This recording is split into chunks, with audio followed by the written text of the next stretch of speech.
Hello नमस्ते आदाब सत श्री अकाल दोस्तों, मैं आ प्रवीण ते तुसी सारे वेख रहे हो इंडोज टीवी।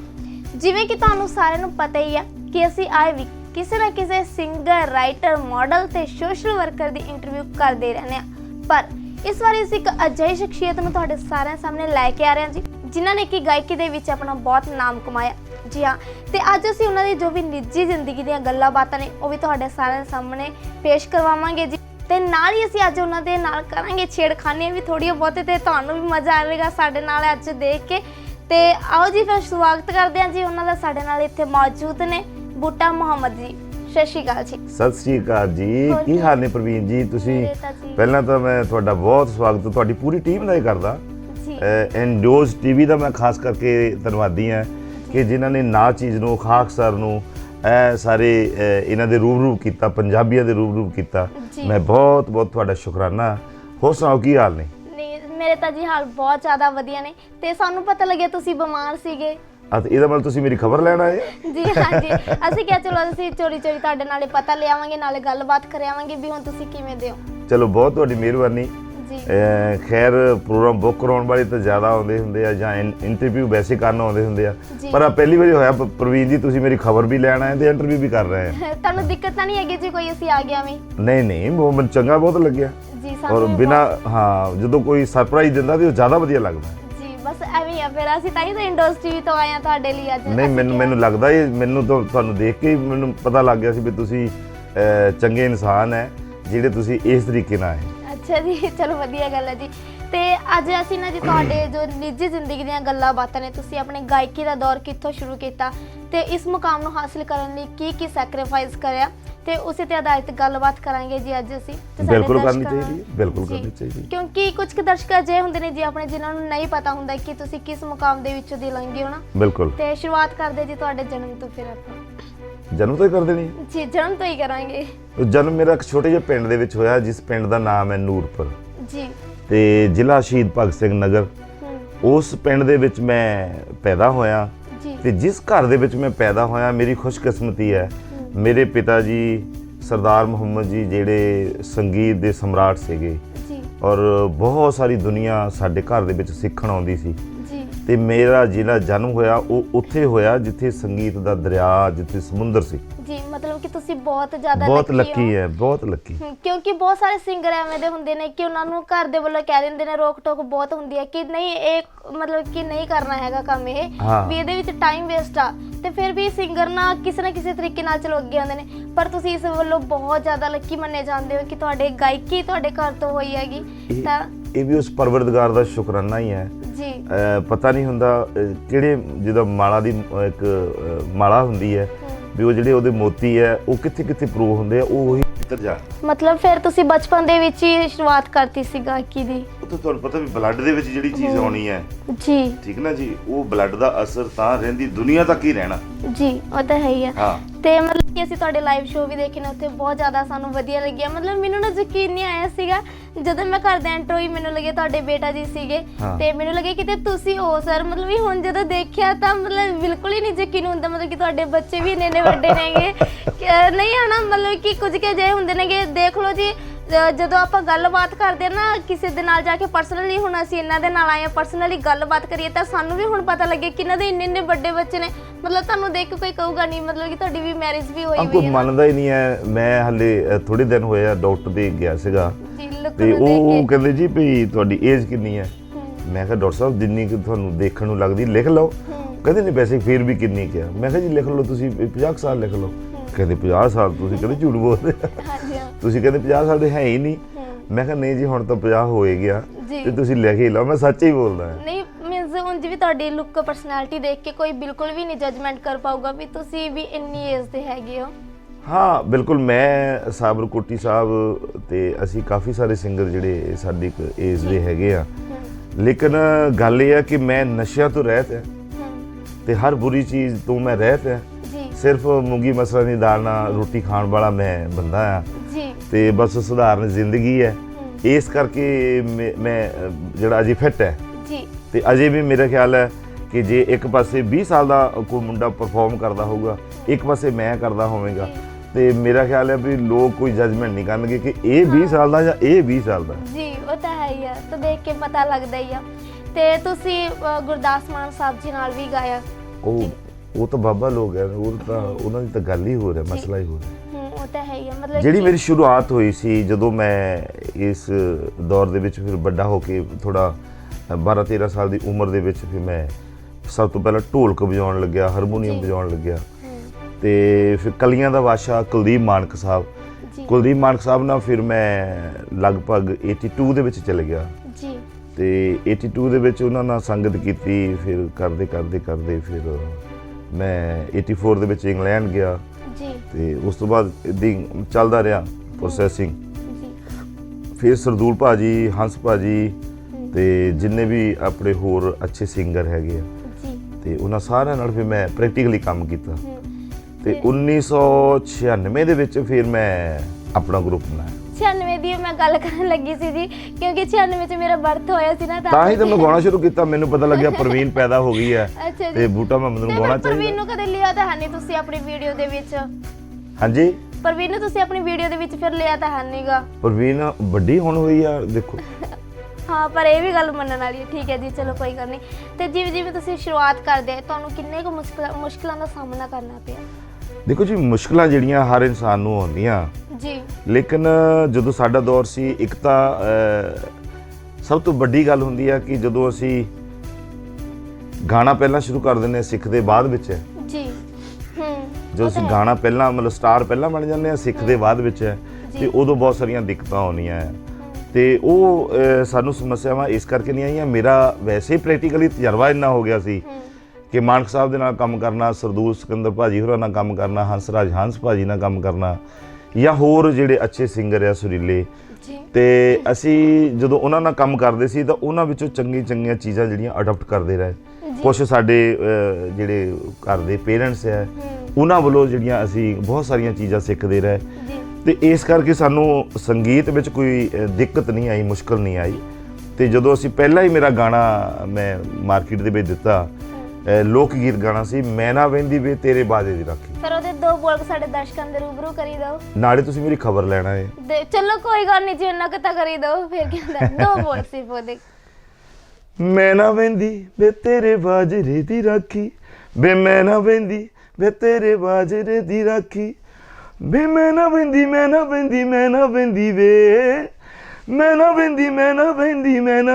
ਵੇ ਤੇਰੇ ਬਾਜਰੇ ਦੀ ਰਾਖੀ, ਮੈਂ ਨਾ ਵਹਿੰਦੀ ਵੇ ਤੇਰੇ ਬਾਜਰੇ ਦੀ ਰਾਖੀ, ਵੇ ਮੈਂ ਨਾ ਵਹਿੰਦੀ ਵੇ ਤੇਰੇ ਬਾਜਰੇ ਦੀ ਰਾਖੀ। ਬਿਮਾਰ ਹੁੰਦੇ ਹੋਏ ਵੀ ਤੁਸੀਂ ਇੰਨਾ ਸੋਹਣਾ ਗਾ ਲੈਂਦੇ ਹੋ ਜੀ। ਤੇ ਚਲੋ ਜਿਵੇਂ ਕਿ ਤੁਹਾਡੀ ਫੈਮਿਲੀ ਵੱਲੋਂ ਤੁਹਾਨੂੰ ਸਪੋਰਟ ਰਹੀ ਆ। ਹਾਂਜੀ। ਤੇ ਜਦੋਂ ਤੁਹਾਡਾ ਫਸਟ Song ਆਇਆ ਸੀਗਾ, ਤੁਹਾਨੂੰ ਉਦੋਂ ਕਿੰਨੀ ਕੁ ਖੁਸ਼ੀ ਸੀਗੀ? ਤੁਸੀਂ ਮਹਿਸੂਸ ਕਰ ਸਕਦੇ ਆ ਵੀ ਜਿਵੇਂ ਇੱਕ ਮਾਂ ਦੇ ਘਰ ਪੁੱਤਰ ਨੇ ਜਨਮ ਲੈਣਾ ਹੋਵੇ ਜੀ, ਉਹਨੂੰ ਕਿੰਨੀ ਕੁ ਖੁਸ਼ੀ ਹੁੰਦੀ, ਉਹ ਤੁਹਾਨੂੰ ਨਾਪ ਤੋਲ ਕੇ ਨਹੀਂ ਦੱਸ ਸਕਦੇ ਜੀ। ਉਹ ਤਾਂ ਹੈ, ਬਸ ਉਹੀ ਹਾਲ ਮੇਰਾ ਸੀ। ਹਾਂਜੀ, ਉਹ ਤਾਂ ਹੈ। ਚਲੋ ਤੁਸੀਂ ਨਾ ਸਰ ਇਸ ਮੁਕਾਮ ਤੇ ਆਏ, ਬਹੁਤ ਜ਼ਿਆਦਾ ਤੁਹਾਨੂੰ ਸੈਕਰੀਫਾਈਸ ਵੀ ਕਰਨਾ ਪਿਆ, ਕਿਉਂਕਿ ਕਈ ਦਰਸ਼ਕ ਅਜਿਹੇ ਹੁੰਦੇ ਨੇ ਜੋ ਸਾਡੇ ਵਰਗੇ ਹੁੰਦੇ, ਦੇਖਣ ਵਾਲੇ ਲਾ ਲਓ, ਵਿੱਚ ਚਲੋ ਮੈਂ ਵੀ ਲਾ ਲਓ ਨਾ, ਸਾਨੂੰ ਕੀ ਲੱਗਦਾ ਚਲੋ ਅਸੀਂ Song ਸੁਣ ਲਿਆ ਵੀ ਚਲੋ Song ਬਣ ਗਿਆ।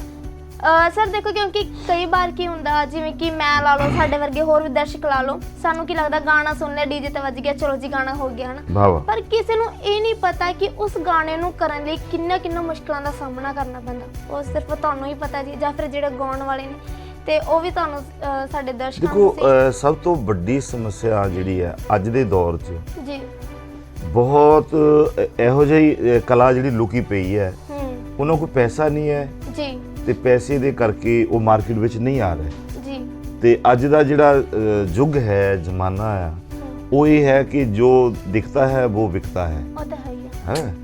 ਇਸ ਕਰਕੇ ਜਿਹੜੀ ਕਲਾ ਆ ਅਜੇ ਬਹੁਤ ਹੈ, ਪੰਜਾਬ ਜਿਹੜਾ ਭਰਿਆ ਪਿਆ ਕਲਾ ਦੇ ਨਾਲ, ਲੇਕਿਨ ਉਹ ਲੋਕ ਅੱਗੇ ਨਹੀਂ ਆ ਸਕੇ ਜੀ। ਤੇ ਇਦਾਂ ਦੀਆਂ ਮੁਸ਼ਕਲਾਂ ਜਿਹੜੀਆਂ ਹਰ ਇਨਸਾਨ ਨੂੰ ਆਉਂਦੀਆਂ, ਜਿਹੜੇ ਜ਼ਮੀਨ ਤੋਂ ਉੱਠਦੇ ਜੀ, ਉਹਨਾਂ ਨੂੰ ਮੁਸ਼ਕਲਾਂ ਇਹ ਬਹੁਤ ਸਾਰੀਆਂ ਆਉਂਦੀਆਂ। ਇੱਕ ਸਰ ਤੁਹਾਡੀ ਗੱਲ ਨਾਲ ਇੱਥੇ ਮੈਂ ਬਿਲਕੁਲ ਸਹਿਮਤ ਹਾਂ, ਜਿਨ੍ਹਾਂ ਦੇ ਵਿੱਚ ਗੁਣ ਹੁੰਦਾ, ਜਿਨ੍ਹਾਂ ਦੀ ਕੁਆਲਿਟੀ ਹੁੰਦੀ ਹੈ, ਉਹ ਉੱਥੇ ਦੱਬੇ ਰਹਿ ਜਾਂਦੇ ਨੇ। ਹਾਂ, ਉਹ ਇਹੀ ਕਾਰਨ ਇਹੀ ਹੈ। ਜਿਨ੍ਹਾਂ ਨੂੰ ਕੁਝ ਹੁੰਦਾ ਹੀ ਨਹੀਂ, ਬਿਨਾਂ ਮਤਲਬ ਤੇ ਲੋਕ ਚੱਕ ਲੈਂਦੇ। ਮੈਂ ਤੁਹਾਨੂੰ ਪ੍ਰਵੀਨ ਇਹ ਗੱਲ ਦੱਸਦਾ, ਜਦੋਂ ਸਾਡਾ ਇੱਕ ਦੌਰ ਆਇਆ ਤੇ ਅਸੀਂ ਜਿਹੜੇ ਕੰਪਨੀਆਂ ਵਾਲੇ ਲੋਕ ਹੈ ਜੀ, ਉਹ ਸਾਨੂੰ ਰਿਕਾਰਡਿੰਗ ਵੀ ਸਾਡੇ ਤੋਂ ਕਰਾਉਂਦੇ ਸੀ ਤੇ ਸਾਨੂੰ ਉਲਟ ਪੈਸੇ ਵੀ ਦਿੰਦੇ ਸੀ ਗਾਣ ਦੇ। ਜੀ ਦੇਖੋ ਜ਼ਮਾਨਾ ਕਿਵੇਂ ਬਦਲਿਆ, ਯੁੱਗ ਕਿਵੇਂ ਬਦਲਿਆ। ਉਹ ਜਿਹੜਾ ਸਿਲਸਿਲਾ ਸੀ, ਫਿਰ ਕੁਝ ਸਾਡੇ ਭਰਾ NRI ਆ ਗਏ ਜੀ, ਉਹ ਵੀ ਕਲਾਕਾਰ ਸੀ, ਹੈ ਤਾਂ ਕਲਾਕਾਰ ਹੀ ਹੈ, ਲੇਕਿਨ ਉਹਨਾਂ ਨੇ ਕੀ ਕੀਤਾ ਵੀ ਤੁਸੀਂ ਪੈਸੇ ਕਿਉਂ ਦਿੰਦੇ ਆ, ਅਸੀਂ ਤੁਹਾਨੂੰ ਮਾਸਟਰ ਬਣਾ ਕੇ ਦਿੰਦੇ ਆ, ਇਹਨੂੰ ਤੁਸੀਂ ਰਿਲੀਜ਼ ਕਰੋ। ਉਹ ਸਾਡਾ ਸਭ ਤੋਂ ਪਹਿਲਾਂ ਉਹਨਾਂ ਨੇ ਥੋੜਾ ਜਿਹਾ ਸਾਨੂੰ ਡਾਊਨ ਕਰ ਦਿੱਤਾ, NRI ਭਰਾਵਾਂ ਨੇ ਜੀ। ਤੇ ਉਸ ਤੋਂ ਬਾਅਦ ਫਿਰ ਜਿਹੜੇ ਆਪਣੇ ਹੋਰ ਫਿਰ ਦੇਖੋ ਦੇਖੀ ਬਹੁਤ ਸਾਰੇ ਮੁੰਡੇ ਜਿਹੜੇ ਅੱਜ ਕੱਲ੍ਹ ਤਾਂ ਜ਼ਿਮੀਂਦਾਰ ਜ਼ਿਆਦਾ ਗਾ ਰਹੇ ਆ ਜੀ, ਜੱਟਾਂ ਦੇ ਮੁੰਡੇ, ਕਿਉਂਕਿ ਉਹਨਾਂ ਕੋਲ ਪੈਸਾ ਵੀ ਹੈ ਜੀ, ਜ਼ਮੀਨਾਂ ਖੁੱਲੀਆਂ ਨੇ ਤੇ ਇੱਕ ਆਟੋ ਟੂਨਰ ਅੱਜ ਦੇ ਟਾਈਮ ਦੇ ਵਿੱਚ ਉਹ ਤਾਂ ਬਣਿਆ ਹੀ ਫਿਰ ਉਹਨਾਂ ਲਈ ਆ ਨਾ, ਜਿਹੜੇ ਰਿਆਜ਼ ਕਰਕੇ ਨਹੀਂ ਆਏ ਲੇਕਿਨ ਕਲਾਕਾਰ ਹੈ ਜੀ, ਉਹ ਆਟੋ ਟੂਨਰ ਉਹਨਾਂ ਲਈ ਹੀ ਬਣਿਆ ਹੈ। ਤੇ ਲੇਕਿਨ ਇਹ ਹੈ ਕਿ ਜਦੋਂ ਮਾਰਕੀਟ ਦੇ ਵਿੱਚ ਕੋਈ ਵੀ ਚੀਜ਼ ਚੱਲਦੀ ਹੈ, ਮੇਰਾ ਇਹ ਮੰਨਣਾ ਆ ਭਾਵੇਂ ਉਹਨੂੰ ਗਾਉਣਾ ਆਉਂਦਾ ਭਾਵੇਂ ਉਹਨੂੰ ਗਾਉਣਾ ਨਹੀਂ ਆਉਂਦਾ, ਜਿਹਨੂੰ ਪਬਲਿਕ ਨੇ ਕਲਾਕਾਰ ਬਣਾ ਲਿਆ ਉਹ ਕਲਾਕਾਰ ਹੀ ਜੀ। ਚਲੋ ਵਧੀਆ ਗੱਲ ਹੈ। ਕੀ ਹੁੰਦਾ ਨਾ, ਸਭ ਦੀ ਸੋਚਣੀ ਤੇ ਸਮਝਣੀ ਅਲੱਗ-ਅਲੱਗ ਹੁੰਦੀ ਹੈ। ਚਲੋ ਸਰ ਤੁਹਾਡੇ ਬਹੁਤ ਵਧੀਆ ਗੱਲ ਹੈ ਤੇ ਤੁਹਾਡੀ ਸੋਚ ਨੂੰ ਸਲਾਮ ਹੈ ਕਿ ਤੁਸੀਂ ਇਸ ਚੀਜ਼ ਨੂੰ ਨਾ ਮੰਨਦੇ ਵੀ ਹੋ। ਤੇ ਕੁਝ ਕੁ ਜੇ ਆਪਾਂ ਦੇਖੀਏ ਦੂਜੀ ਸਾਈਡ ਆਪਾਂ ਗੱਲ ਕਰੀਏ ਤੇ ਨਵੇਂ ਕਲਾਕਾਰ ਉੱਠ ਰਹੇ ਨੇ, ਪਰ ਅੱਜ ਦਾ ਜੋ ਟਾਈਮ ਚੱਲ ਰਿਹਾ ਇਸ ਤਰ੍ਹਾਂ ਦਾ ਦੌਰ ਹੋ ਗਿਆ ਕਿ ਲੋਕਾਂ ਨੇ ਗਾਇਕੀ ਨੂੰ ਇੱਕ ਮਜ਼ਾਕ ਹੀ ਸਮਝ ਰੱਖਿਆ ਤੇ ਜੋ ਅਸਲ ਦੇ ਵਿੱਚ ਗਾਇਕੀ ਆ ਉਹਨਾਂ ਦਾ ਮੀਨਿੰਗ ਕਿਸੇ ਨੂੰ ਪਤਾ ਨਹੀਂ ਹੁੰਦਾ, ਐਵੇਂ ਮਤਲਬ। ਪ੍ਰਵੀਨ ਜੀ ਗੱਲ ਮੈਂ ਤੁਹਾਡੀ ਸਮਝ ਗਿਆ ਜੀ, ਚਲੋ ਤੁਸੀਂ ਜੋ ਕਹਿਣਾ ਚਾਹੁੰਦੇ ਮੈਂ ਸਮਝ ਗਿਆ। ਗੱਲ ਇਹ ਹੈ ਕਿ ਇਹ ਹੈ ਇੱਕ ਦੌਰ ਆਉਂਦਾ ਤੇ ਉਹ ਬਹੁਤੀ ਦੇਰ ਟਿਕਣ ਵਾਲਾ ਨਹੀਂ ਹੁੰਦਾ ਜੀ, ਉਹ ਤਾਂ ਹੈ। ਔਰ ਜਿਹੜੀ ਗਾਇਕੀ ਆ, ਜਿਹੜਾ ਗਾਣਾ ਆ, ਉਹ ਕਦੇ ਮਰਨਾ ਨਹੀਂ ਹੈ, ਉਹ ਤਾਂ ਹੈ। ਉਹਦੀ ਹਾਂ ਸਪੀਡ ਕਦੇ ਅਪ ਡਾਊਨ ਹੋ ਸਕਦੀ ਹੈ, ਲੇਕਿਨ ਸੰਗੀਤ ਜਿਹੜਾ ਉਹ ਜਿਉਂਦਾ ਰਹਿਣਾ ਹੈ ਜੀ। ਜਿਹੜੇ ਸੰਗੀਤ ਦੇ ਜ਼ਰੀਏ ਦੇ ਨਾਲ ਕੁਝ ਸਾਡੇ ਭਰਾ ਛੇੜਖਾਨੀ ਕਰਕੇ ਜਾਂ ਆਪਣੀਆਂ ਉਹ ਗੱਲਾਂ ਬਾਤਾਂ ਵੇਚ ਰਹੇ ਆ, ਜਾਂ ਆਪਣੀਆਂ ਉਹ ਪਤਾ ਨਹੀਂ ਅੱਜ ਕੱਲ੍ਹ ਤਾਂ ਉਹ ਪਹਿਲਾਂ ਕੋਈ ਚੀਮਾ ਇੱਕ ਮੁੰਡਾ ਆ ਗਿਆ ਸੀਗਾ, ਇੱਕ ਕੋਈ ਮੁੱਖ ਮੰਤਰੀ ਬਣ ਕੇ ਆ ਗਿਆ, ਪਤਾ ਨਹੀਂ ਇਹੋ ਜਿਹੇ ਜਿਹੜੇ ਇਹ ਛੇੜਖਾਨੀਆਂ ਹੀ ਆ ਸੰਗੀਤ ਦੇ ਨਾਲ ਜੀ। ਤੇ ਪਰ ਮੈਂ ਕਹਿੰਦਾ ਵੀ ਇਹਦੇ ਨਾਲ ਤਾਂ ਕਾਮੇਡੀ ਕਰ ਲੈਣਾ ਤਾਂ ਜ਼ਿਆਦਾ ਵਧੀਆ ਹੈ। ਕਾਮੇਡੀ ਦੇ ਵਿੱਚ ਉਹਨਾਂ ਦਾ ਨਾਮ ਵੀ ਬਣ ਜਾਣਾ ਤੇ ਨਾਲੇ ਆਪ ਹੱਸਣਗੇ ਨਾਲੇ ਲੋਕ ਹੱਸਣਗੇ। ਤੇ ਇਹੋ ਜਿਹੀ ਛੇੜਖਾਨੀਆਂ ਜਿਹੜੀਆਂ ਬਹੁਤੀ ਦੇਰ ਨਹੀਂ ਚੱਲਦੀਆਂ। ਇਹ ਇੱਕ ਬੁਲਬੁਲਾ ਪਾਣੀ ਦਾ ਜਿਵੇਂ ਹੁੰਦਾ ਨਾ, ਉਹ ਬੁਲਬੁਲਾ ਉੱਠਦਾ ਤੇ ਫਿਰ ਬਹਿ ਜਾਂਦਾ। ਤੇ ਇਹਦੇ ਲਈ ਜ਼ਿਆਦਾ ਤੁਹਾਨੂੰ ਸੋਚਣ ਦੀ ਲੋੜ ਨਹੀਂ ਹੈ। ਜਿਹੜਾ ਗਾਣਾ ਆ, ਅੱਛਾ ਗਾਣਾ ਆ, ਅੱਛਾ ਸੰਗੀਤ ਹੈ, ਅੱਛਾ ਜਿਹਨੇ ਮਿਹਨਤ ਕਰਕੇ ਮਾਰਕੀਟ ਦੇ ਵਿੱਚ ਆਉਣਾ ਆ, ਉਹਨੇ 100% ਹੈ, 110% ਉਹਨੇ ਚੱਲਣਾ ਹੈ ਔਰ ਰਹਿੰਦੀ ਦੁਨੀਆ ਤੱਕ ਚੱਲਣਾ ਜੀ। ਕਾਮੇਡੀ ਮੈਨੂੰ ਲੱਗਦਾ ਸੀ ਕੁਝ ਜ਼ਿਆਦਾ ਹੀ ਸੀਰੀਅਸ ਹੋ ਗਏ ਤੇ ਕਾਮੇਡੀ ਤੋਂ ਇੱਕ ਮੈਨੂੰ ਯਾਦ ਆਇਆ, ਤੁਸੀਂ ਕਾਮੇਡੀ ਕਰ ਲੈਂਦੇ ਤੇ ਚਲੋ ਮੇਰੀ ਗੱਲ ਸੁਣੋ ਜੀ। ਤੁਸੀਂ ਚਲੋ ਬਿਮਾਰ ਵੀ ਸੀ ਹਨਾ, ਚਲੋ ਕੋਈ ਗੱਲ ਨਹੀਂ, ਚਲੋ ਅਸੀਂ ਵੀ ਆਏ ਆ, ਸਾਡਾ ਵੀ ਮਨ ਤੁਸੀਂ ਵੀ ਬਿਮਾਰ ਹੈ? ਮੈਂ ਬਹੁਤ ਬਿਮਾਰ ਸੀ। ਹਾਂ ਮੈਨੂੰ ਲੱਗਦਾ ਤੁਹਾਡੀ ਸਿਹਤ ਤੁਹਾਡੇ ਲਈ ਮੈਂ ਪੁੱਛਿਆ, ਫਿਰ ਵੀ ਮੈਂ ਕਿਹਾ ਨਹੀਂ ਮੈਂ ਤੁਹਾਡਾ ਪਤਾ ਲੈ ਕੇ ਆਣਾ। ਬਹੁਤ ਮਿਹਰਬਾਨੀ। ਕੋਈ ਮੈਡੀਸਨ ਮੇਰੇ ਲਈ ਲੈ ਆਉਂਦੇ, ਕੋਈ ਚੰਗੀ ਗੱਲ। ਅਸੀਂ ਤੁਹਾਡੇ ਲਈ ਖਾਣ ਲਈ ਸਮਾਨ ਲੈ ਕੇ ਆਏ। ਅੱਛਾ ਵਾਹ ਵਾਹ ਵਾਹ, ਕੀ ਬਾਤ ਹੈ। ਨਾ ਜੀ ਲੈ ਕੇ ਕੋਈ ਹੋਰ ਆਇਆ, ਮਜ਼ਾਕ ਕਰਦੇ, ਸੌਰੀ। ਤੁਸੀਂ ਨਾ ਟੰਗ ਟਵਿਸਟ ਕਰਕੇ ਦਿਖਾਓ ਇੱਕ ਛੋਟਾ ਜਿਹਾ। ਨਹੀਂ ਉਹ ਤੁਸੀਂ ਐ ਨਾ ਕਰੋ ਸਰ, ਦੇਖ ਲਓ ਮਾਨ ਤਾਂ ਰੱਖ ਲਓ, ਅਸੀਂ ਆਏ ਵੀ ਤੁਹਾਡੇ ਲਈ ਟਾਈਮ ਕੱਢੀ। ਤੁਸੀਂ ਬੋਲਣਾ ਬਿਨਾਂ ਰੁਕੇ 5 ਵਾਰ ਕੰਟੀਨਿਊ, ਪਤਲੀ ਲੜਕੀ ਲੱਕੜੀ ਪਤਲੀ। ਪਤਲੀ ਲੜਕੀ ਲੱਕੜੀ ਪਤਲੀ। ਲੱਕੜੀ ਪਤਲੀ, ਹਾਂਜੀ। ਪਤਲੀ ਲੜਕੀ ਲੜਕੀ ਪਤਲੀ। ਨਾ ਜੀ, ਪਤਲੀ ਲੜਕੀ ਲੱਕੜੀ ਪਤਲੀ। ਬੋਲੋ ਸਰ। ਪਤਲੀ ਲੜਕੀ ਲੱਕੜੀ ਪਤਲੀ। ਹਾਂਜੀ। ਪਤਲੀ ਲੜਕੀ ਲੱਕੜੀ ਪਤਲੀ। ਪਤਲੀ ਲੜਕੀ ਲੱਕੜੀ ਪਤਲੀ। ਨਹੀਂ ਹੈ ਨਾ, ਮੈਂ ਤੁਹਾਨੂੰ ਦੱਸਦੀ ਹਾਂ, ਮੈਨੂੰ ਪਤਾ ਸੀ ਤੁਹਾਨੂੰ ਨਹੀਂ ਆਉਂਦਾ, ਤੁਸੀਂ ਹਾਰ ਗਏ ਹਨਾ। ਮੈਂ ਹਾਰ ਗਿਆ। ਹਾਂ ਤੁਹਾਨੂੰ ਮੈਂ ਬੋਲ ਕੇ ਦਿਖਾਣੇ, ਦੇਖੋ। ਪਤਲੀ ਲੜਕੀ ਲੱਕੜੀ ਪਤਲੀ, ਪਤਲੀ ਲੜਕੀ ਲੱਕੜੀ ਪਤਲੀ, ਪਤਲੀ ਲੜਕੀ ਲੱਕੜੀ ਪਤਲੀ, ਪਤਲੀ ਲੜਕੀ ਲੱਕੜੀ ਪਤਲੀ, ਪਤਲੀ ਲੜਕੀ ਲੱਕੜੀ ਪਤਲੀ। ਉਹ ਕੀ ਬਾਤ ਹੈ, ਕੀ ਬਾਤ ਹੈ। ਐਵੇਂ ਆ ਜੀ, ਬਸ ਨਾਮ ਆਪਣਾ ਬਣਦਾ ਮੈਂ ਵੀ ਕਿਹਾ ਵੀ ਇੰਨੀ ਕੁੜੀ ਕਮਜ਼ੋਰ ਕਾਤੇ ਆ, ਤਾਂ ਰਿਆਜ਼ ਬੜਾ ਕਰਨਾ ਪਿਆ। ਮੇਰੇ ਇੱਥੇ ਮਤਲਬ ਕਿ ਸਮਝ ਨਹੀਂ ਆ ਰਹੀ, ਮੈਂ ਆਪਦੀ ਬੇਇੱਜ਼ਤੀ ਆਪ ਹੀ ਕਰਵਾਈ ਜਾ ਰਹੀ ਹਾਂ। ਚਲੋ ਕੋਈ ਗੱਲ ਨਹੀਂ ਸਰ। ਸਭ ਤੋਂ ਵੱਡੀ ਮੈਨੂੰ ਖੁਸ਼ੀ ਦੀ ਗੱਲ ਇਹ ਆ ਕਿ ਮੈਂ ਤੁਹਾਡੇ ਲਈ ਆਈ ਤੇ ਤੁਸੀਂ ਆਪਣਾ ਕੀਮਤੀ ਸਮਾਂ ਕੱਢ ਕੇ ਹਨਾ ਮੇਰੇ ਕੋਲ ਬੈਠੇ ਹੋ। ਤੇ ਹਾਂਜੀ, ਤੇ ਸਰ ਤੁਸੀਂ ਕਦੇ ਗਾਇਕੀ ਦੇ ਨਾਲ ਨਾਲ ਐਕਟਿੰਗ ਬਾਰੇ ਨਹੀਂ ਸੋਚਿਆ ਹੈਗਾ? ਨਹੀਂ, ਐਕਟਿੰਗ ਮੈਂ ਸਟੇਜਾਂ ਦੇ ਉੱਤੇ ਗਾਣੇ ਦੇ ਮੁਤਾਬਕ ਦੀ ਬਹੁਤ ਕਰ ਲੈਂਦਾ ਆ, ਲੇਕਿਨ ਕਦੇ ਇਹ ਨਹੀਂ ਹੋਇਆ ਕਿ ਫਿਲਮਾਂ ਵੱਲ ਜਾਈਏ, ਕਿ ਫਿਲਮਸ ਵਗੈਰਾ ਵਿੱਚ ਅੱਗੇ ਜਾਣ ਬਾਰੇ ਵੀ ਨਹੀਂ ਸੋਚਿਆ? ਨਹੀਂ ਕਦੇ ਵੀ ਨਹੀਂ। ਅੱਛਾ, ਤੇ ਤੁਹਾਡੇ ਇੱਕ Song ਆਇਆ ਸੀ ਸੰਡੇ ਮੰਡੇ। ਹਾਂ, ਸੰਡੇ ਮੰਡੇ, ਉਹਦਾ ਕੀ ਮਤਲਬ ਸਰ? ਸੰਡੇ ਮੰਡੇ ਤੁਸੀਂ ਸੰਡੇ ਮੰਡੇ, ਅੱਜ ਤੁਸੀਂ ਮੰਡੇ ਨੂੰ ਸੰਡੇ ਨੂੰ ਹੀ ਆਏ? ਨਹੀਂ ਮਤਲਬ ਕਿ ਮੰਡੇ ਨੂੰ ਕਿਹਨੂੰ ਤੁਸੀਂ ਮਿਲਣ ਨਹੀਂ ਬੁਲਾਏ? ਮੰਡੇ ਹਾਂਜੀ ਮੈਡਮ ਨੂੰ ਪਤਾ ਮੰਡੇ ਨੂੰ ਤੁਸੀਂ ਮਿਲਣ ਨੂੰ ਬੁਲਾਇਆ ਕਿਸੇ ਨੇ? ਹਾਂ। ਕਿਸੇ ਲਈ ਹੈਗਾ, ਕਿਹਦੇ ਲਈ ਕਰਾਂਗਾ ਮੈਨੂੰ ਦੱਸ ਦਿਓ। ਅਸੀਂ ਨਹੀਂ ਵੀ ਕੈਮਰਾ ਹੁਣ ਕਰ ਦੋ, ਅਸੀਂ ਕਿਸੇ ਨੂੰ ਨਹੀਂ ਦੱਸਾਂਗੇ, ਸਾਨੂੰ ਦੱਸ ਦਿਓ ਤੁਸੀਂ ਉਹਦੇ ਨਹੀਂ ਬਾਰੇ। ਉਹ ਗੱਲ ਦੱਸਣ ਵਾਲੀ ਨਹੀਂ, ਫਿਰ ਉਹ ਤੁਹਾਨੂੰ ਕੱਲਿਆਂ ਨੂੰ ਕਿਤੇ ਦੱਸਾਂਗੇ, ਹੈ ਕਿ ਨਹੀਂ? ਚਲੋ ਹਾਂ ਹਾਂ ਪਬਲਿਕ ਨੂੰ ਸਾਰੀ ਨੂੰ ਪਤਾ ਲੱਗ ਜਾਣਾ ਹੈ। ਚਲੋ ਠੀਕ ਹੈ ਜੀ। ਉਹ ਇੱਕ ਇਟਲੀ ਦੀ ਗੋਰੀ ਸੀ, ਮੈਂ ਉਹਨੂੰ ਕਹਿ ਰਿਹਾ ਸੀਗਾ ਸੱਜ ਧੱਜ ਕੇ ਨਿਕਲੇ ਸੰਡੇ ਨੂੰ, ਬੋਲੋ ਕੀ ਕਰਦੇ ਹੋ ਕੱਲ ਸ਼ਾਮ ਜੇ ਮਿਲੀਏ ਮੰਡੇ ਨੂੰ, ਕੀ ਕਰਦੇ ਹੋ ਕੱਲ ਸ਼ਾਮ ਜੇ ਮਿਲੀਏ ਮੰਡੇ ਨੂੰ, ਬੋਲੋ ਜੀ। ਉਹਨੇ ਕੋਈ ਜਵਾਬ ਹੀ ਨਹੀਂ ਦਿੱਤਾ, ਪਤਾ ਨਹੀਂ ਕੀ ਬੋਲਦੀ ਸੀ, ਮੈਨੂੰ ਸਮਝ ਨਹੀਂ ਲੱਗੀ। ਮੈਡਮ ਨੇ ਕੀ ਕਿਹਾ ਫਿਰ ਆਪਣੇ ਘਰੇ ਆ ਕੇ? ਮੈਡਮ ਨੇ ਨਹੀਂ ਕੁਝ ਕਿਹਾ ਤੁਹਾਨੂੰ? ਹੈ ਮੈਡਮ ਨੇ ਨਹੀਂ ਕੁਝ ਕਿਹਾ? ਨਹੀਂ ਉਹ ਕਹਿੰਦੇ ਸੀ ਵੀ, ਕਹਿੰਦੇ ਇਹ ਕੀ ਗੱਲ, ਵੀਡੀਓ ਜਦੋਂ ਦੇਖਿਆ ਫਿਰ ਤਾਂ ਸਾਰਿਆਂ ਨੇ ਦੇਖਣਾ ਸੀ। ਉਹ ਕਹਿੰਦੇ ਵੀ ਆਹ ਕਮਾਲ ਹੋ ਗਈ। ਅੱਛਾ। ਉਹ ਮੈਂ ਕਿਹਾ ਮੈਨੂੰ ਸਮਝ ਨਹੀਂ ਸੀ ਲੱਗਦੀ, ਜਦੋਂ ਮੈਨੂੰ ਸਮਝ ਨਹੀਂ ਸੀ ਲੱਗਦੀ ਤਾਂ ਮੈਂ ਉਹਨੂੰ ਕਲਾਵੇ 'ਚ ਲੈ ਲੈਂਦਾ ਸੀ, ਬੋਕ ਕੇ ਬਾਅਦ ਠੀਕ ਹੈ।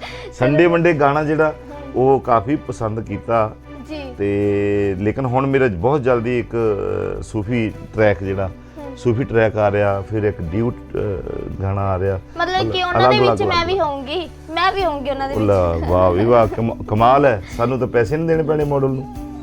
ਚਲੋ ਹਾਂ ਕਰ ਦਾਂਗੇ ਜੀ, ਐਵੇਂ ਕਰ ਦਾਂਗੇ ਕੰਮ। ਹਾਂ। ਚਲੋ ਕੋਈ ਨਹੀਂ ਜੀ, ਇਹ ਤਾਂ ਚਲੋ ਆਪਣਾ ਹਨਾ ਹਾਸੀ ਮਜ਼ਾਕ ਰਿਹਾ ਸਰ। ਤੇ ਚਲੋ ਤੁਸੀਂ ਇੱਥੇ ਤੱਕ ਆਏ, ਬਹੁਤ ਵਧੀਆ ਤੁਹਾਡਾ ਸਫ਼ਰ ਵੀ ਰਿਹਾ, ਡਿੱਗਦੇ ਟਾਂਡੇ ਚਲੋ ਮਤਲਬ ਕਿ ਜਿਵੇਂ ਵੀ ਲਾ ਲਓ ਤੁਸੀਂ ਆ ਗਏ ਆ ਗਏ ਸਰ। ਜੀ। ਤੇ ਅੱਗੇ ਬਾਈ ਚਾਂਸ ਤੁਹਾਨੂੰ ਫਿਲਮ ਦੇ ਵਿੱਚ ਮੌਕਾ ਮਿਲੇ ਕਿ ਨਹੀਂ ਇਹ ਰੋਲ ਅਸੀਂ ਤੁਹਾਡੇ ਤੋਂ ਕਰਵਾਉਣਾ ਹੀ ਕਰਵਾਉਣਾ, ਤਾਂ ਤੁਸੀਂ ਕਰੋਗੇ? ਨਹੀਂ ਦੇਖੋ, ਜੇ ਮੈਨੂੰ ਕੋਈ ਰੋਲ ਇਦਾਂ ਦਾ ਮਿਲਦਾ ਹੋਵੇਗਾ, ਪਰ ਮੈਨੂੰ ਪਤਾ ਲੱਗਣਾ ਚਾਹੀਦਾ ਕਿ ਇਹ ਮੇਰੇ ਤੇ ਸੂਟੇਬਲ ਹੈ ਜੀ, ਜਾਂ ਮੈਂ ਇਹਨੂੰ ਨਿਭਾ ਸਕਦਾ ਜਾਂ ਨਹੀਂ। ਅਗਰ ਮੈਂ ਉਹਨੂੰ ਨਿਭਾ ਨਹੀਂ ਸਕਦਾ ਤੇ ਮੈਂ ਪੰਗਾ ਨਹੀਂ ਲੈਣਾ, ਮੈਂ ਸਿੱਧਾ ਕਹਿ ਦੂੰਗਾ ਵੀ ਨਹੀਂ ਭਰਾ ਮੈਂ ਨਹੀਂ ਕਰ ਸਕਦਾ। ਹੁਣ ਜੇ ਤੁਸੀਂ ਆ ਸਕਦੇ ਹੋ ਸਰ, ਮਤਲਬ ਕਿ ਸਕਦੇ ਵੀ ਹੋ ਨਹੀਂ ਵੀ ਸਕਦੇ, ਉਹ ਤੁਹਾਡੇ ਤੇ ਡਿਪੈਂਡ। ਦੇਖੋ ਇਹ ਸਾਰਾ ਉਹਦਾ ਖੇਡ ਹੈ ਜੀ, ਇਹ ਪਰਮਾਤਮਾ ਦਾ ਖੇਡ ਹੈ। ਉਹਨੇ ਕਿ ਹਰ ਇਨਸਾਨ ਲਈ ਉਹਨੇ ਪਹਿਲਾਂ ਚੁਣੌਤੀ ਕੀਤੀ ਹੈ, ਕਿਉਂਕਿ ਕੋਈ ਵੀ ਕਲਾਕਾਰ ਹੈ, ਮੇਰੀ ਇੱਕ ਗੱਲ ਦਾ ਮੰਨਣਾ ਹੈ, ਸ਼ਾਇਦ ਤੁਸੀਂ ਵੀ ਮੇਰੀ ਗੱਲ ਨਾਲ ਸਹਿਮਤ ਹੋਵੋਗੇ ਕਿ ਕੋਈ ਵੀ ਕਲਾਕਾਰ ਫਨਕਾਰ ਇਸ ਦੁਨੀਆ ਤੇ ਆਉਂਦਾ, ਉਹਦੀ ਜਿਹੜੀ ਪਿਛਲੀ ਕੋਈ ਇਬਾਦਤ ਹੁੰਦੀ ਹੈ, ਪਿਛਲੀ ਕੋਈ ਬੰਦਗੀ ਹੁੰਦੀ ਹੈ, ਪਿਛਲਾ ਕੋਈ ਰਿਆਜ਼ ਹੁੰਦਾ, ਤੇ ਉਹਦਾ ਇਸ ਜਨਮ ਵਿੱਚ ਆ ਕੇ ਉਹਨੂੰ ਉਨਾ ਕੁ ਮਿਲਦਾ ਹੈ। ਹੁਣ ਮੇਰਾ ਖਿਆਲ ਹੈ ਕਿ ਜਿੰਨੇ ਹੁਣ ਸਾਡਾ ਛੋਟਾ ਭਰਾ ਦਲਜੀਤ ਹੈ ਜੀ, ਤੇ ਦੇਖੋ ਤੁਸੀਂ ਉਹ ਸਾਡੇ ਕੋਲ ਹੀ ਮਤਲਬ ਅਸੀਂ ਇਕੱਠੇ ਰਹਿੰਦੇ ਸੀ, ਕੰਮ ਕਰਦੇ ਸੀ ਹਰ ਸਟੇਜਾਂ ਦੇ ਉੱਤੇ, ਮੇਲਿਆਂ ਦੇ ਉੱਤੇ, ਮਤਲਬ ਇਕੱਠੇ ਰਹਿਣਾ, ਤੇ ਉਹ ਸਾਡੇ ਚੋਂ ਨਿਕਲ ਕੇ ਦੇਖੋ ਉਹਦਾ ਕਿਹੜਾ ਮੁਕਾਮ ਬਣਿਆ। ਉਹ ਤਾਂ ਹੈ ਹੀ। ਗਿੱਪੀ ਗਰੇਵਾਲ ਦਾ ਦੇਖ ਲਓ ਕਿਹੜਾ ਮੁਕਾਮ ਬਣਿਆ ਸੈਕੰਡ। ਸੋ ਇਸ ਕਰਕੇ ਉਹ ਬਿਹਤਰ ਮਾਲਕ ਹੀ ਜਾਣਦਾ ਹੈ, ਬਾਕੀ ਮਿਹਨਤ ਆਪਣੀ ਕਰਨੀ ਚਾਹੀਦੀ ਹੈ ਜੀ, ਭਾਗ ਉਹਨੇ ਲਾ ਦੇਣੇ ਆ। ਕਹਿੰਦੇ ਮਾਲੀ ਦਾ ਕੰਮ ਪਾਣੀ ਦੇਣਾ, ਭਰ ਭਰ ਮਸ਼ਕਾਂ ਪਾਵੇ। ਮਾਲੀ ਦਾ ਕੰਮ ਪਾਣੀ ਦੇਣਾ, ਭਰ ਭਰ ਮਸ਼ਕਾਂ ਪਾਵੇ, ਮਾਲਕ ਦਾ ਕੰਮ ਫਲ ਫੁੱਲ ਲਾਉਣਾ, ਲਾਵੇ ਜਾਂ ਨਾ ਲਾਵੇ ਜੀ। ਉਹ ਤਾਂ ਬਸ ਆਪਦੀ ਮਿਹਨਤ ਨੂੰ ਜਾਰੀ ਰੱਖੋ, ਬਸ ਉਹ ਬਾਕੀ ਦਾ ਰੱਬ ਦੇ ਆਸਰੇ ਛੱਡ ਦਿਓ। ਬਿਲਕੁਲ ਬਿਲਕੁਲ। ਤੇ ਬਾਕੀ ਦਾ ਸਰ ਤੁਸੀਂ ਸਿੰਗਿੰਗ ਤੋਂ ਇਲਾਵਾ ਘਰੇਲੂ ਸ਼ੌਂਕ ਤੁਹਾਡੇ ਕੀ ਕੀ ਨੇ? ਘਰੇਲੂ ਸ਼ੌਕ ਮੈਨੂੰ ਕੋਈ ਨਹੀਂ ਹੈ, ਬਸ ਮੈਂ ਗੱਡੀ ਆਪ ਚਲਾ ਲੈਂਦਾ ਹੈ ਤੇ ਸਵਾਰੀ ਵੀ ਆਪੇ, ਡਰਾਈਵਰ ਵੀ ਆਪੇ, ਬਸ ਇੰਨਾ ਕੁ ਸ਼ੌਕ ਹੈ। ਬਾਕੀ ਖਾਣ ਪੀਣ ਦਾ ਵੀ ਮੈਂ ਐਡਾ ਕੋਈ ਉਹ ਨਹੀਂ ਹੈਗਾ ਵੀ ਮੈਨੂੰ ਟੇਬਲ ਭਰਿਆ ਹੋਣਾ ਚਾਹੀਦਾ, ਜਾਂ ਉਹ ਮੈਂ ਪਹਿਲਾਂ ਦੱਸ ਦਿੱਤਾ ਮੈਂ ਅਚਾਰ ਨਾਲ ਵੀ ਰੋਟੀ ਖਾ ਲੈਂਦਾ ਇਦਾਂ ਦਾ। ਨਹੀਂ ਸਰ, ਬਾਕੀ ਦਾ ਸਹੀ ਗੱਲ ਹੈ ਸਰ, ਮੈਂ ਦਿਲੋਂ ਕਹਿ ਰਹੀ ਹਾਂ ਤੁਹਾਨੂੰ, ਮੈਨੂੰ ਸੱਚੀ ਬਹੁਤ ਜ਼ਿਆਦਾ ਖੁਸ਼ੀ ਹੋ ਰਹੀ ਆ, ਕਿਉਂਕਿ ਬਹੁਤ ਸਾਰੇ ਸਿੰਗਰ ਐਵੇਂ ਦੇ ਨੇਗੇ, ਕਿਉਂਕਿ ਜਿਨ੍ਹਾਂ ਨਾਲ ਆਪਾਂ ਗੱਲਬਾਤ ਕਰੀਏ ਰੁਤਬਾ ਹੀ ਹੋਰ ਹੋ ਜਾਂਦਾ ਨਾ। ਪਰ ਮੈਂ ਇਹ ਨਹੀਂ ਕਹਿੰਦੀ ਕਿ ਵੀ ਮੈਂ ਤੁਹਾਡੇ ਸਾਹਮਣੇ ਬੈਠੀ ਮੈਂ ਤਾਂ ਕਹਿ ਰਹੀ ਹਾਂ, ਨਹੀਂ ਬਿਲਕੁਲ ਵੀ ਨਹੀਂ, ਕਿਉਂਕਿ ਸਰ ਦੇਖਣ ਤੋਂ ਹੀ ਪਤਾ ਲੱਗ ਜਾਂਦਾ, ਜਿਵੇਂ ਤੁਸੀਂ ਇੰਨੇ ਬਿਮਾਰ ਹੋਣ ਦੇ ਬਾਵਜੂਦ ਵੀ ਸਾਡੇ ਲਈ ਇੱਥੇ ਆਏ, ਟਾਈਮ ਕੱਢਿਆ ਆਪਣੇ ਲਈ, ਉਹਦੇ ਲਈ ਸੀਰੀਅਸਲੀ ਅਸੀਂ ਦਿਲੋਂ ਧੰਨਵਾਦ ਕਰਦੇ ਹਾਂ ਜੀ ਤੁਹਾਡਾ। Thank you. ਤੇ ਬਾਕੀ ਦਾ ਸਰ ਆਪਣੇ ਆਉਣ ਵਾਲੇ ਪ੍ਰੋਜੈਕਟ ਅੱਗੇ ਕਿਹੜੇ ਨੇ? ਮੈਂ ਪਹਿਲਾਂ ਜ਼ਿਕਰ ਕੀਤਾ ਵੀ ਹੁਣ ਮੈਂ ਸੂਫੀ ਟਰੈਕ ਜਿਹੜਾ ਬਹੁਤ ਜਲਦੀ ਦੇ ਰਿਹਾ, ਕਿਉਂਕਿ ਮੇਰੇ ਜਿਹੜੇ ਤੁਸੀਂ ਲਾ ਲਓ ਮਈ, ਜੂਨ, ਜੁਲਾਈ, ਅਗਸਤ, ਸਤੰਬਰ, ਅਕਤੂਬਰ ਇਹ ਪੀਰਾਂ ਦੇ ਮੇਲੇ ਆ, ਤੇ ਹਰ ਮੇਲੇ ਵਾਲਿਆਂ ਦੀ ਡਿਮਾਂਡ ਹੁੰਦੀ ਆ ਕਿ ਸਾਡੇ ਬੂਟਾ ਮੁਹੰਮਦ ਹੀ ਆਉਣਾ। ਤੁਸੀਂ ਜਾਗਰਣ ਵਗੈਰਾ ਵੀ ਕਰਦੇ ਹੋ? ਹਾਂ, ਮਹਾਮਾਈ ਤੇ ਜਾਗਰਣ ਵੀ ਕਰਦੇ ਆ। ਬਿਲਕੁਲ ਬਿਲਕੁਲ। ਮਤਲਬ ਕਿ ਚਲੋ ਵਧੀਆ ਗੱਲ ਹੈ ਸਰ, ਮੈਨੂੰ ਲੱਗਦਾ ਤੁਹਾਡਾ ਅਸੀਂ ਜ਼ਿਆਦਾ ਟਾਈਮ ਤਾਂ ਨਹੀਂ ਲੈ ਲਿਆ ਤੁਸੀਂ? ਨਹੀਂ ਕੋਈ ਗੱਲ ਹੀ ਨਹੀਂ, ਬਹੁਤ ਚੰਗਾ ਲੱਗਿਆ। ਤੇ ਬਾਕੀ ਇਹ ਹੈ ਕਿ ਸਿਲਸਿਲਾ ਗੱਲਾਂ ਦਾ ਜਿਹੜਾ ਉਹ ਤਾਂ ਲੰਬਾ ਚੌੜਾ ਹੀ ਹੁੰਦਾ ਹੈ, ਤੇ ਟਾਈਮ ਤਾਂ ਲੱਗ ਹੀ ਜਾਂਦਾ, ਤੇ ਅਜੇ ਤਾਂ ਗੱਲਾਂ ਅਜੇ ਕੁਝ ਵੀ ਨਹੀਂ ਹੋਈਆਂ, ਲੇਕਿਨ ਵਕਤ ਜਿਹੜਾ ਉਹ ਖੜਦਾ ਨਹੀਂ ਹੈ। ਤੇ ਬਾਕੀ ਦਾ ਸਰ ਇੱਕ ਲਾਸਟ ਵਾਰੀ ਜੋ ਵੀ ਤੁਹਾਡਾ ਫੇਵਰੇਟ Song ਆ ਉਹ ਗਾ ਦਿਓ। ਲਓ ਦੋਸਤੋ, ਮੈਂ ਤੁਹਾਡੀ ਸੇਵਾ ਦੇ ਵਿੱਚ ਉਹੀ ਗਾਣਾ, ਜਿਸ ਗਾਣੇ ਨੂੰ ਤੁਸੀਂ ਮੈਨੂੰ ਬਹੁਤ ਜ਼ਿਆਦਾ ਪਿਆਰ ਮਿਲਿਆ। ਪਿਆਰ ਤਾਂ ਮੈਨੂੰ ਖੈਰ ਪਹਿਲੇ ਗਾਣੇ ਤੋਂ ਸਟਾਰਟ ਹੋ ਗਿਆ ਸੀ, ਤੇ ਉਸ ਤੋਂ ਬਾਅਦ ਫਿਰ ਗਾਣੇ ਹੋਰ ਵੀ ਆਉਂਦੇ ਰਹੇ, ਤੇ ਫਿਰ ਗਾਣਾ ਜਿਹੜਾ ਮੈਂ ਇੱਕ ਮਾਰਕੀਟ ਵਿੱਚ ਦਿੱਤਾ ਸੀ ਤੇ ਤੁਸੀਂ ਬਹੁਤ ਜ਼ਿਆਦਾ ਪਸੰਦ ਕੀਤਾ, ਤੇ ਉਸ ਗਾਣੇ ਨੂੰ ਤੁਹਾਡੀ ਰੂ ਕਰਦਾ ਜੀ। ਹਾਂਜੀ। ਮੁੰਦਰਾਂ ਪਵਾਈ ਫਿਰਦੇ ਨੀ ਤੇਰੇ ਰੂਪ ਦੇ ਪੱਟੇ ਮੁਟਿਆਰੇ, ਮੁੰਦਰਾਂ ਪਵਾਈ ਫਿਰਦੇ ਨੀ ਤੇਰੇ ਰੂਪ ਦੇ ਪੱਟੇ ਮੁਟਿਆਰੇ, ਤੇਰੇ ਹੀ دیਵਾਨੇ ਸੋਹਣੀਏ, ਤੇਰੇ ਹੀ دیਵਾਨੇ ਸੋਹਣੀਏ, ਤੇਰੇ ਹੀ دیਵਾਨੇ ਸੋਹਣੀਏ, ਨੀ ਤੇਰੇ ਸ਼ਹਿਰ ਦੇ ਸ਼ਕੀਨ ਮੁੰਡੇ ਸਾਰੇ, ਮੁੰਦਰਾਂ ਪਵਾਈ ਫਿਰਦੇ ਤੇਰੇ ਰੂਪ ਦੇ ਪੱਟੇ ਮੁਟਿਆਰੇ, ਹਾਂ ਮੁੰਦਰਾਂ ਪਵਾਈ ਫਿਰਦੇ ਨੀ ਤੇਰੇ ਸ਼ਹਿਰ ਦੇ ਸ਼ਕੀਨ ਮੁੰਡੇ ਸਾਰੇ। ਜੀ ਸੱਚੀ ਮੁੰਦਰਾਂ ਪਵਾਈਆਂ ਹੋਈਆਂ ਨੇ ਨਾ। ਮੈਂ ਤਾਂ ਹੁਣੇ ਪਵਾਈਆਂ ਪਰ ਮੁੰਡਿਆਂ ਨੇ ਪਹਿਲਾਂ ਪਵਾਉਣੀਆਂ ਸੀ। ਅੱਛਾ ਚਲੋ ਕੋਈ ਗੱਲ ਨਹੀਂ ਜੀ। ਤੇ ਬਾਕੀ ਦਾ ਜਾਣਦੇ ਵਾਸਤੇ ਤੁਸੀਂ ਕੀ ਮੈਸੇਜ ਦੇਣਾ ਚਾਹੋਗੇ? ਹਾਂਜੀ ਮੈਸੇਜ ਕੀ ਦੇਣਾ ਚਾਹੋਗੇ? ਦੇਖੋ ਜੀ, ਮੈਂ ਪੂਰੀ ਆਵਾਮ ਨੂੰ ਮੈਸੇਜ ਦੇਣਾ ਚਾਹੁੰਦਾ, ਪੂਰੀ ਦੁਨੀਆ ਨੂੰ ਮੈਸੇਜ ਦੇਣਾ ਚਾਹੁੰਦਾ ਜੀ ਕਿ ਜਿਹੜੇ ਸਾਡੇ ਕਲਾਕਾਰ ਭਰਾ ਨੇ ਜੀ ਉਹ ਰਿਆਜ਼ ਕਰਕੇ ਅੱਛਾ ਗਾਉਣ, ਔਰ ਜਿਹੜੇ ਰਾਈਟਰ ਨੇ ਉਹ ਚੰਗੇ ਬੁੱਕਸ ਵਗੈਰਾ ਪੜ੍ਹ ਕੇ ਤੇ ਉਹ ਅੱਛੀ ਸ਼ਾਇਰੀ ਲਿਖਣ।